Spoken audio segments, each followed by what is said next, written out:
Hey everybody, it's Marvin with PID Floors. Today I'm joined by Susan Kaplan from HLW and Ilya Meltzer here with PID, and we're going to talk about selecting sustainable materials in architecture and design. So Susan, I want to start with you. What is your role with HLW and how has it evolved over the years? Well, I started out being a specification writer with an interest in sustainability, sort of involved to the point where I was in charge of sustainability at the office. But then things got really into LEED and everything, and they needed people to do all the certifications for LEED, and I didn't want to do that. So I sort of stayed in the materials part of it, and now I'm the director of what's called materials technology, and we work very directly with the people in my office called Beyond, who are our sustainability people. Thanks. Ilya, you do the same sort of stuff here with PID. Talk a little bit about what you do. Well, one of the things I do is liaise with people like Susan and help create a specification that is going to work for a specific project, whether it's commercial, residential, hospitality.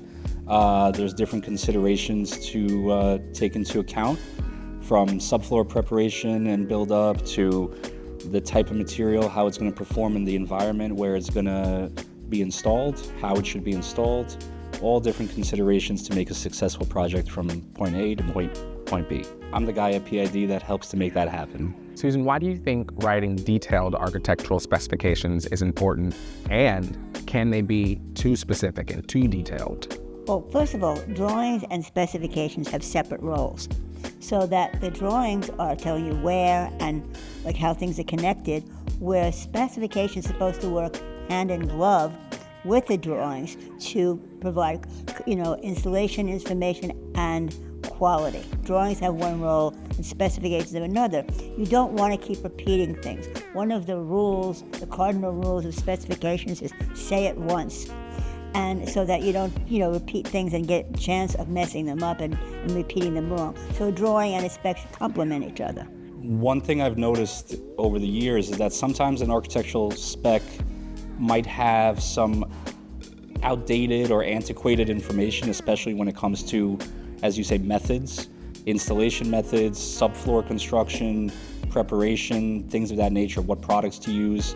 I've seen products being referenced of companies that are no longer in business for many years.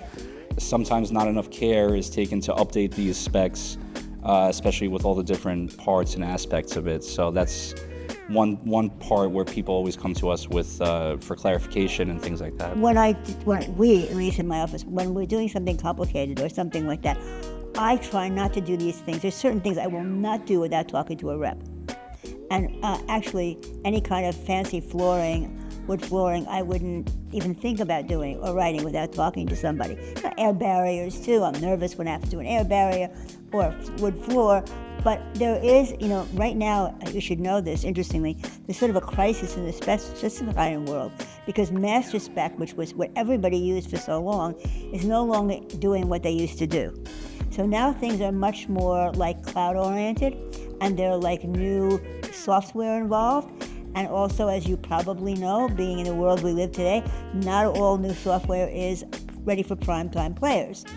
So we're all sort of struggling with this, and we do have a big issue about trying to keep things up to date and up to code. There's a whole thing about being aware of where you are and what's happening in the actual space. So, Susan, maybe you can comment on something that I've noticed. There's been a huge amount of stress put on the sustainability question when it comes to building materials.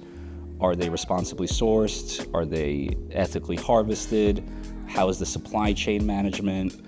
Are they low-emitting materials? What's their impact on human health and the interior environment? And we've seen a lot of innovation come in the sustainability sphere, but I don't know if there's enough conversation happening around the question of quality and durability. So do you think there are implicit trade-offs when it comes to sustainability versus quality and durability? Well, I don't think they're implicit. I think that question about whether something is durable or whether it's aesthetically pleasing, whether it's economically viable, is actually true in every decision you make about it. I don't think sustainability is not the only thing where that happens. I mean, there's all kinds of new codes about fire codes and things like that. So you're feeling pressure because that's what you're doing. But I think that's something that happens really with every product, whether it's sustainable or not. And I don't think there's anything implicitly specific about sustainability. It's a technical issue, and it also can be a cultural issue. And so that all those things are absolutely true, that you're feeling that pressure, but I don't think you should feel special. Kind of to piggyback on what Ilya was just speaking about, who is usually driving the conversation about sustainable materials? Is it the end user? Is it the designer? Is it the architectural firm? How do those conversations usually start? I think it's a mixture of all of that. I think that you have to remember that, for example, LEED was not started by activists or architects. It was started by developers. A lot of the really big firms like Google and Apple and those guys are driving to a large extent. I think, sadly, I would say that there are not as many architectural firms deeply involved in this as we would like. New York City, we live in New York City. So it's more likely here, but if you had to do a poll of every architectural firm in the country, I think it would be less than you think. So I think that what's driving it is the client and the firms, and the big firms who set an example for everybody else. Have you seen any examples of clients not understanding the additional costs or lead times, or just the other implications of choosing one product over another just for simple sustainability reasons? For example, FSC certified wood or locally sourced wood or anything like that, where it's really going to impact the project's budget or schedule without them really fully understanding why. I think a firm that particularly chooses, or a project that has wood flooring in it, we've gotten very little pushback about the flooring, the wood flooring. I mean, it's a high enough end project that has wood flooring in it, that they want that aesthetic. We've gotten very little pushback on that. But my biggest problem with flooring is we made in my office no PVC. It had nothing to do with LEED or anything. There was an HLW thing, no PVC. I get pushback on almost every project because that's cheap. That rules out vinyl, right? Yeah, it's cheap and cheerful, and it's great stuff. It lasts forever, and it's cheap. So I get a lot of pushback for that kind of thing. I have to say that I don't know, unless you feel that you've seen that pushback. I'd be interested to know that. I see it more so on the residential side than the commercial side, where schedules are much more contracted and budgets are much more tight, and people pay money out of their own pockets as opposed to a bank financing something. Right, I think that's true, and I think that somebody the other day mentioned that very fact to me, that they were seeing more and more non-wood flooring in residential things, which I thought was really interesting. Somebody mentioned that the other day, and I was surprised to hear that. Another thing that came up when we visited the Flooring Sustainability Summit in Washington this year was the upfront costs versus the long-term costs of a product. What's the useful life of a product? So a firm that's opening a new office and they plan to be there for 10 years, they might not have the same kind of cost mentality as somebody who's going to be in a space for 40 or 50 years, where a wood floor can be refinished multiple times or stained a different color and repurposed or reused. As you say, some people want the cheapest option, and it's a vinyl product. It might only last 3-4 years and has to be replaced. So I don't know, are you seeing people factor those kind of costs and calculations into their decision? It's interesting because that's a factor that's called, there's a name for that, it's called appropriate durability. So let's say you wanted to start, just in general for products, if you wanted to start a pop-up bakery in a bookstore, and you want it to be very sustainable, well, you could use, recycled anything and have it be really cheerful and happy, and it wouldn't matter if it lasted a long time. But on the other hand, you might want it to be able to be moved, Whereas if you're going to build a courtroom, you might want some of your courtroom, like your lobbies, you might want them to be stone to last forever. Or in some of the, smaller spaces in a courthouse, you might want to use wood to show, the aesthetic. So I think that there is an idea of appropriate durability. How does the building design and construction industry become more sustainable, in your opinion? Is it through government policy and regulation, or is it through more self-regulatory means and market initiatives and market pressures with manufacturers? I would have to say that we do not live in an environment that has much appetite for regulation.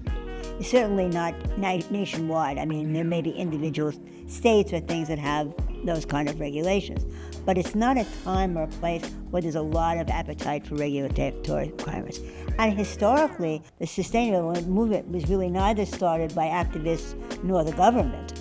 It was started by the industry, by large corporations and by developers and people who were interested, who had money to pursue this sort of thing. I just worry about too much regulation as we get into this, deeper and deeper into the 21st century, and people have different values and might put pressure on government authorities to exert too much power. Well, I think there needs to be ongoing discussion between the economic impact on manufacturers and the regulations. But I don't really see that as a danger. I actually see the opposite as an issue. I think we're going to be in an environment where there's less and less regulation, which might be more dangerous to people's health. Now, not to say I totally agree with you that manufacturers do need to be involved in these conversations in order for people to gauge the impact on them. In general, I'm very optimistic about the way things are going. I think that the market is creating certain demands naturally and organically in the marketplace. We want to be more sustainable, we want to be more ethical, we want to be more conscious about everything going on in the world, and I think that materials, and honestly, we're in a great place because wood is a natural product that is very sustainable.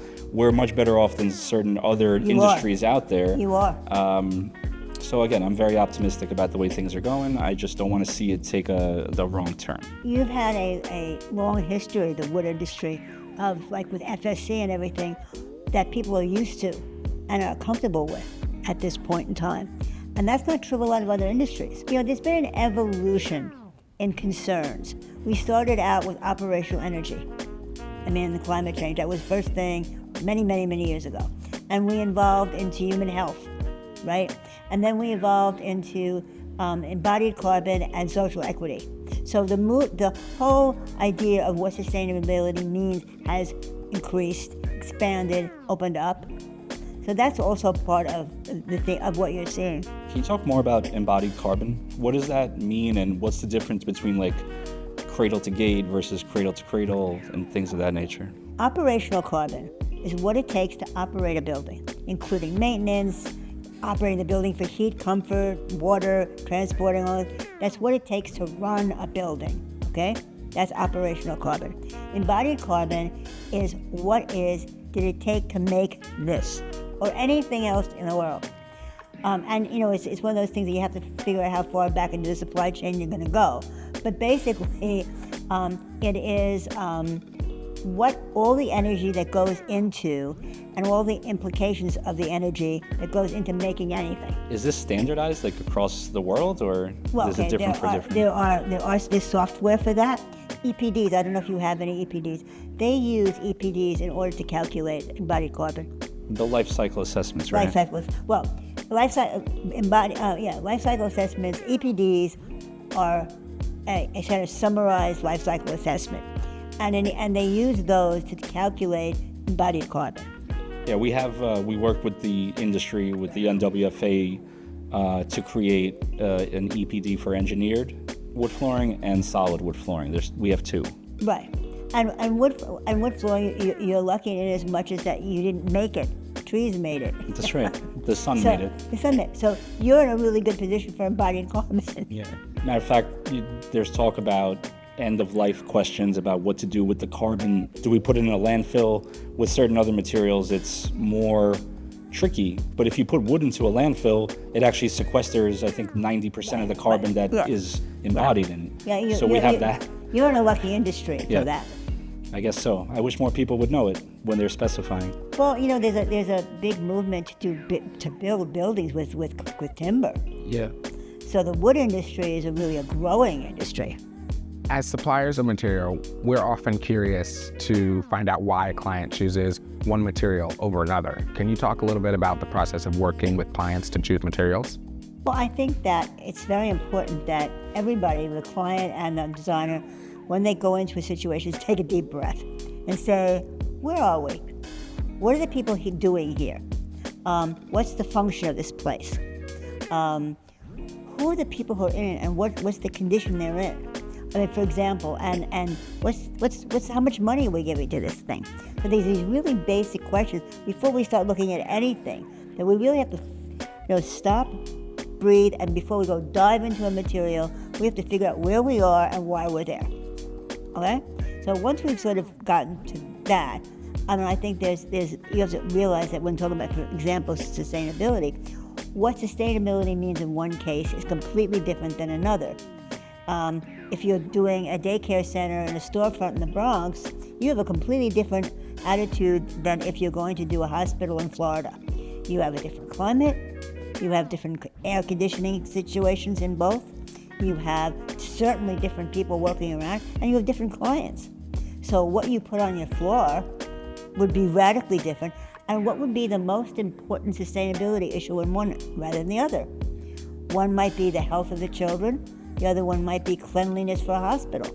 So you have to think about the practical aspects of it and how that affects sustainability, how it affects energy, how does that affect, but I think the first thing you have to do is figure out what you really need. Because no matter what you do for sustainability, you have to do the right thing for the space. And if you have increased knowledge of energy, and increased knowledge of embodied energy, or increased knowledge of human health, that's just an added help for you to pick a product. And I think, that's very theoretical on my part, and that's why I teach sustainable materials at CCNY, but I think that when you get to the office, it's a lot harder. Yeah. It's a lot harder because, they know they're in a fancy place, or they know they're in a governmental place which is not fancy. They know that right away. But on the other hand, for example, Google does a very, very involved material choice thing where they do the pros and cons of flooring, of which floor would be good in general for sustainability, which floor would be good in certain applications. So it's really a question of thinking about where you are and what the implications are. I think sometimes people come to us already with the knowledge that wood is kind of a sustainable choice. So that's kind of built into the conversation from the start with us. But at the same time, when we have the conversation about FSC certified material, for example, there's usually an added cost involved with that as opposed to non-certified material. So sometimes we have to have the conversation of weighing one versus the other, the added cost to the budget versus that additional certification, that checkbox, if you will. So it's definitely something where I think people come in here with certain preconceived notions about what they want, but ultimately, as you say, I think it's very important to just have the conversation and talk about all the different aspects. Well, I think also all your rating systems drive this. I mean, what drives a lot of the sustainability in my office is LEED and WELL. That's what drives a great deal of this. And I think that people might come to you and say they want something sustainable, but if they come to you and they want something sustainable and they're doing a LEED project, they have no choice almost. So there's a couple of us here at PID who have the LEED Green Associate. The Green Associate badge, if you will, gives us enough of a foundation in understanding how LEED works and how the points work and different systems and how some of these certifications are achieved to be able to help at least steer the conversation towards choosing the right product. Well, I want to thank Susan and Ilya for joining us today. This is Marvin, and this has been Beyond the Surface.